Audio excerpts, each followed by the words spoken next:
హరే కృష్ణ అండి. ఈ భౌతిక జగత్తులో మనం పాపం చేసినా పుణ్యం చేసినా కర్మబంధం ఏర్పడుతుంది. దానివల్ల మరుజన్మలు భౌతిక ప్రపంచంలోనే వస్తాయి. మనం భౌతిక ప్రపంచంలో పాపం చేస్తే నరకానికి వెళ్తాము, పుణ్యం చేస్తే స్వర్గానికి వెళ్ళి పుణ్యానికి తగినంత సమయం స్వర్గ సుఖాలను అనుభవించి మళ్ళీ ఈ భౌతిక లోకానికే తిరిగి వస్తాము. కానీ ఆధ్యాత్మిక ప్రపంచం వేరు. అక్కడికి వెళ్ళాలంటే పాపం చేయక్కర్లేదు, పుణ్యం చేయక్కర్లేదు. కేవలం దేవాది దేవుని శుద్ధ భక్తియుత సేవలో నియుక్తమైతే సరిపోతుంది. మనం సృష్టి స్థితి లయకారకుడైన శ్రీకృష్ణ భగవాన్ని ధామానికి చేరుకుంటాము.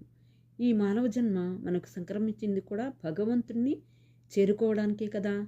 కానీ మనం అధర్మంగా ఉంటూ అశాశ్వతమైన భౌతిక ప్రవృత్తులకు లోనై క్లేశాలను కొని తెచ్చుకుంటున్నాం. ఆధ్యాత్మిక జ్ఞానాన్ని కోల్పోతున్నాం. మనం మన జీవనాన్ని ధర్మబద్ధంగా కొనసాగిస్తూ కూడా ఆధ్యాత్మిక మార్గాన్ని అనుసరించి శ్రీకృష్ణుని శుద్ధ భక్తియుత సేవలో నియుక్తమై భగవంతుని ధామమైన భగవద్ధామాన్ని చేరుకుందాం. సర్వే జనా సుఖినో భవంతు. హరే కృష్ణ.